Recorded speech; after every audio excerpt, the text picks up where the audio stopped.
Buenas tardes, bienvenidos a la clase de teoría de las obligaciones.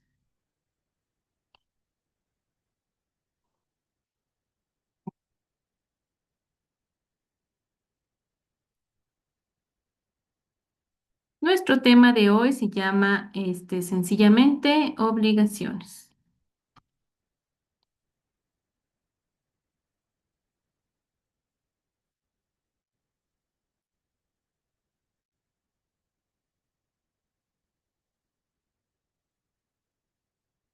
Vamos primero a analizar lo que es el concepto de obligaciones, ¿verdad? Estamos dentro del ámbito del derecho.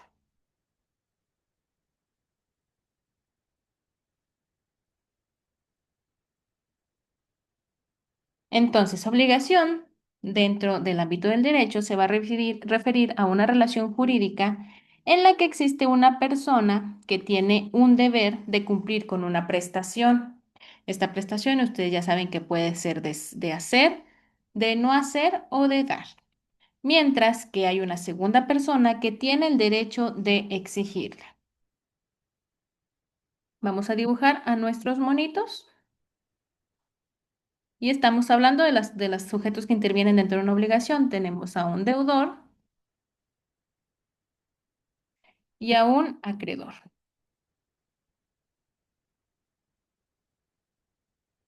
Esta relación es fundamental para el derecho civil y está compuesta por varios elementos. Tenemos primero a nuestro acreedor. Este acreedor es quien tiene el derecho de exigir el cumplimiento de la obligación y además tenemos a nuestro deudor, que tiene el deber, la obligación de cumplir con lo que se comprometió con el acreedor.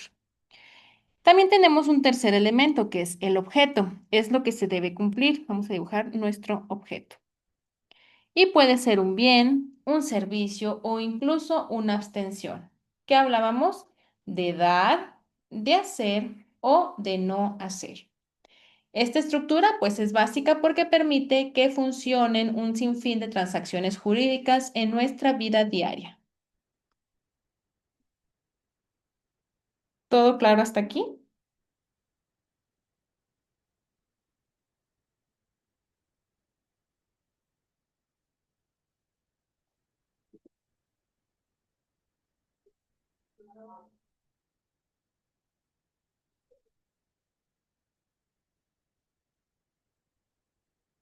Fuentes de las obligaciones. Recuerden la palabra fuentes, debieron de haberla visto ustedes en su clase de Introducción al Derecho.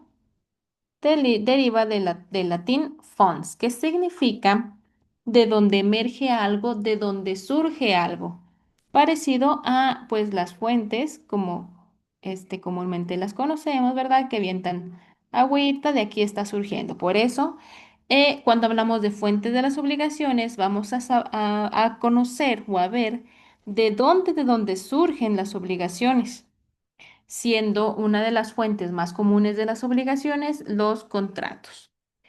Cuando dos partes acuerdan algo, ya sea la compraventa, de un bien o la prestación de un servicio, ahí están haciendo una obligación, en ese acuerdo de voluntades de dos partes. Sin embargo, pues también hay casos en los que existen los actos unilaterales que ya vimos, como por ejemplo la promesa que genera obligaciones para uno solo, un acto unilateral de voluntad. Permítanme tantito.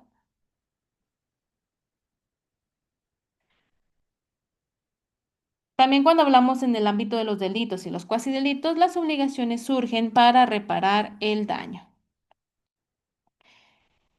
Por ejemplo, cuando ocurren casos como la responsabilidad civil. Cuando, por ejemplo, tu perrito muerde a alguien que iba pasando en la calle, tú tienes la responsabilidad civil de repararle ese daño. ¿En qué consiste la reparación del daño? Cuando muerde nuestro perrito a alguien, pues en pagarle la consulta, la posible vacuna de la rabia, el tratamiento, etcétera. También existe el enriquecimiento sin causa, donde una persona pues está beneficiando a costa de otra sin que exista una justificación legal. Y además también tenemos la gestión de negocios ajenos, donde alguien actúa sin un mandato, pero genera obligaciones. ¿Cómo se clasifican estas obligaciones? Bueno, las más comunes son de dar, de hacer o de no hacer. Una obligación de dar va a implicar la entrega de algo, mientras que una de hacer va a implicar realizar precisamente una acción. Y por el contrario, pues una de no hacer, estamos hablando de una abstinencia para realizar algo. También existen las obligaciones que están condicionadas, donde el cumplimiento va a depender de un evento futuro o incierto. Y las obligaciones puras, que no van a depender de ninguna condición. Por otro lado, pues algunas obligaciones son divisibles, es decir, que se pueden dividir, se pueden fraccionar, mientras que otras no es posible que se puedan fraccionar o dividir. Y finalmente, pues las obligaciones pueden ser mancomunadas, donde cada deudor va a responder por su parte, o las solidarias, donde todos responden por el todo. Algún ejemplo clásico del solidarias es cuando alguien firma de aval. Se tiene la creencia, muchos avales, de que al momento de que ellos firman como aval, son no tienen la misma responsabilidad que el deudor principal. Sin embargo, al ser una obligación solidaria, pues también van a responder por el todo.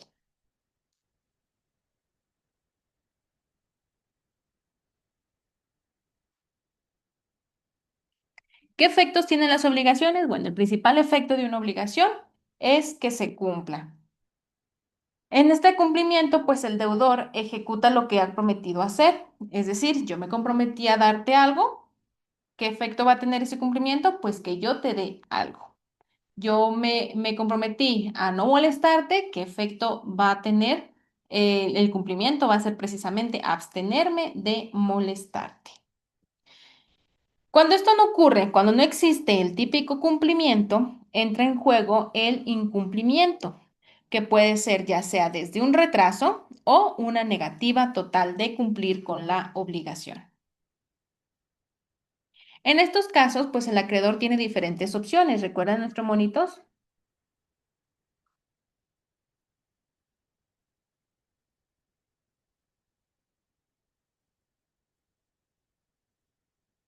¿Qué opciones tiene nuestro acreedor? Una ejecución forzosa. ¿Qué pasa en una ejecución forzosa? El juez ordena que esa obligación se cumpla, ordena judicialmente. También tiene la posibilidad de solicitar daños y perjuicios. ¿Por qué? Porque puede ser que la falta de cumplimiento del deudor le haya causado daños o le haya causado perjuicios. Entonces, el acreedor, además de solicitar esa ejecución forzosa, tiene derecho de reclamar los daños y perjuicios que se hayan causado por el incumplimiento del deudor, por las pérdidas sufridas.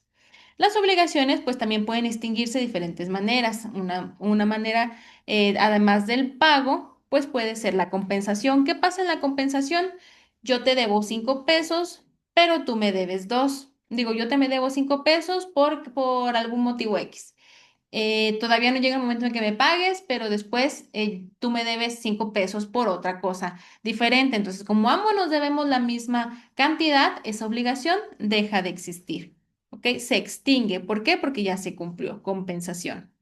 Se deben dos personas mutuamente. También tenemos la condonación. ¿Qué pasa en la condenación? Tú me debes 100,000 pesos y yo de buena onda te digo, ya no me pagues, te lo estoy condonando, te lo estoy perdonando. Y ahí se extingue la obligación para el deudor. El acreedor entonces perdona la deuda. Y la más bonita de todos, que es la novación, que es cuando surge un cambio en la obligación. Y este cambio es tan radical que crea el nacimiento de una nueva obligación. Y tenemos la prescripción. ¿Qué pasa con la prescripción? Hay prescripción positiva, prescripción negativa. Esto pasa cuando la obligación se extingue por el simple paso del tiempo. Por ejemplo, la mayoría de las deudas se extinguen a los 5 años, ¿ok? Un pagaré puede dejar de ser cobrable mediante la vía ejecutiva si han transcurrido 5 años desde el vencimiento. Sin embargo, tengan en cuenta que aunque un pagaré ya no pueda ser cobrado en la vía ejecutiva, sí puede ser cobrado en la vía ordinaria mercantil.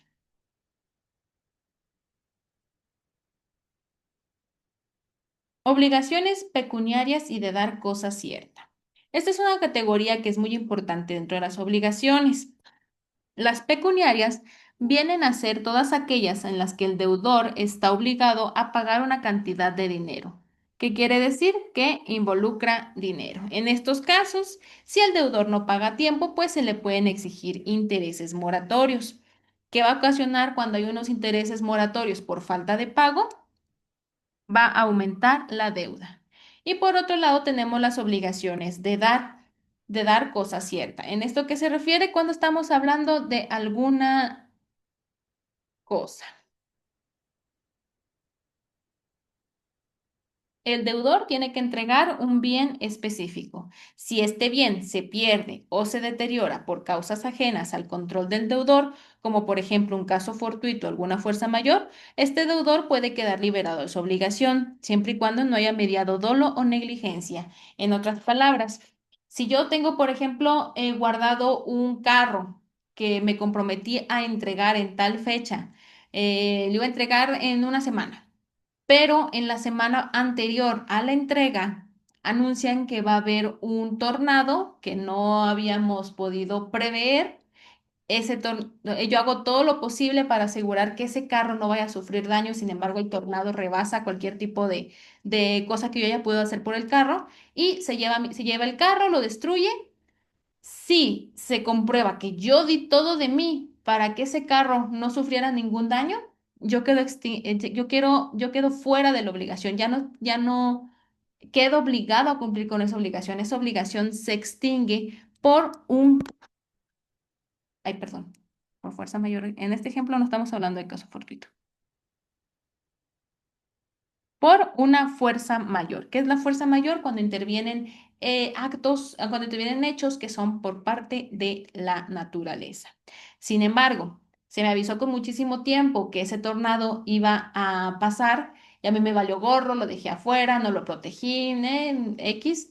Hay negligencia de mi parte, entonces esa obligación no se extingue aunque haya sido una fuerza mayor la que estuvo interviniendo o que no se pudo lograr el cumplimiento de su obligación por mi negligencia. ¿Ok?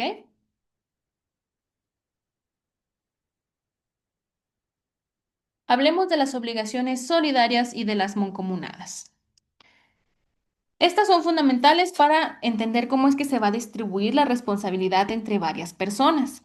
Por ejemplo, en una obligación solidaria, el acreedor puede exigir el total de la deuda a cualquiera de los deudores, independientemente de la participación que hayan tenido en la obligación. Cosa muy común en los pagarés. Tú pides prestado, tú, Juanita Pérez, pides prestado 100,000 pesos y necesitas un aval. Le vas y le dices a tu mamá, a Angelita Rodríguez. Angelita Rodríguez dice, bueno, pero dame un pedacito de esos 100,000 pesos que te va a dar. Ok, mamá, te doy 20,000 pesos de esa deuda. Angelina, estoy formando como aval, me llevé solamente 20,000 de esos 100 y mi hija, Juanita Pérez, se llevó los 80,000 restantes. Entonces, Al ser una obligación solidaria, el acreedor le va a poder exigir a Angelina, aunque solamente haya tenido participación del 20% del préstamo, le va a poder exigir que cumpla con la totalidad de la deuda. ¿Qué va a decir Angelina? Obviamente se va a enojar, va a decir, no, pero yo solamente cobré 20,000, porque yo cobrarle a otra persona. Sin embargo, al ser una obligación solidaria, el acreedor le va a poder exigir a él, a Angelina, que cumpla con la totalidad de la deuda, aunque sea el aval. Esto le va a otorgar una mayor protección al acreedor. ¿Por qué? Porque no solamente va a tener que cobrarle al deudor principal, sino que también le va a cobrar a la mamá, que es el aval. Y obviamente la mamá va a regañar a la hija y es muy probable que el acreedor pueda obtener su dinero de vuelta. Una vez que uno de los deudores paga, tiene el derecho de reclamar a los otros deudores la parte proporcional que le corresponda. ¿Qué quiere decir? Una vez que Angelina pague al acreedor, va a poder reclamarle a su hija en la vía judicial que le pague lo que ella pagó. Es decir, que pague los otros 80,000 pesos, además de los 20,000 que ya se gastó. En las obligaciones mancomunadas, que es diferente, la deuda se va a dividir desde el principio y cada deudor solo va a responder por su parte, lo que va a limitar el riesgo para cada uno. Si fuera un préstamo que no fuera por medio de un pagaré, donde Angelina y Juanita fueran deudoras pero mancomunadas, solamente Angelina hubiera respondido por sus 20,000 pesos y Juanita por sus 80,000. ¿Ok? ¿A quién se limita el riesgo? Pues el acreedor queda un poquito menos protegido, pero es menos riesgo para la persona, los deudores mancomunados. ¿Qué pasa cuando ocurre un incumplimiento de una obligación? Se genera una responsabilidad civil. Esta responsabilidad civil puede derivar en el pago de daños y perjuicios. La responsabilidad contractual pues va a surgir cuando el incumplimiento esté relacionado con una obligación que esté establecida en un contrato. Es por eso que se llama responsabilidad contractual. En este caso, el acreedor va a tener derecho a ser indemnizado por las pérdidas sufridas. Es importante que tengan en cuenta que un simple retraso en el cumplimiento o una mora también es considerado un incumplimiento y puede generar responsabilidades. No hay cumplimientos parciales. Sin embargo, pues hay situaciones donde el deudor puede exonerarse, como ya lo mencionábamos cuando hablábamos de fuerza mayor, caso fortuito, donde el incumplimiento no dependió de su voluntad, a menos que haya habido dolo o negligencia de su parte.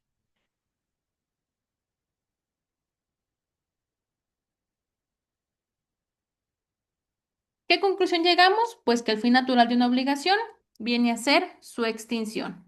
Y esto generalmente va a ocurrir cuando el deudor cumple con lo pactado al acreedor. Sin embargo, pues existen otros mecanismos para que se extinga una obligación, como la dación en pago, donde el deudor va a entregar algo distinto al acordado siempre que el acreedor lo acepte. Ok, no tengo la parcela que te prometí, pero te voy a entregar una casa que tengo en la ciudad. Ah, ok, yo como acreedor acepto eso y se extingue la obligación. También tenemos la compensación, que pues ya hemos hablado de ella, que es una forma eficiente donde se extinguen las obligaciones cuando dos personas se deben mutuamente. Y la bonita innovación, donde nace una nueva obligación que sustituye a la anterior. Este nacimiento de la obligación es por un cambio radical que hubo en la obligación principal, lo cual generó el nacimiento de una nueva obligación. Y finalmente, pues la prescripción extintiva que viene a ser cuando se extingue la obligación por el paso del tiempo. ¿Ok? ¿Tienen alguna duda hasta aquí?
Bueno, pues si no tienen ninguna duda, sería todo el tema del día de hoy. Nos vemos la próxima clase. Espero que les haya quedado claro este tema de las diferentes obligaciones, sus maneras diferentes de extinguirse, etcétera. Bonita tarde.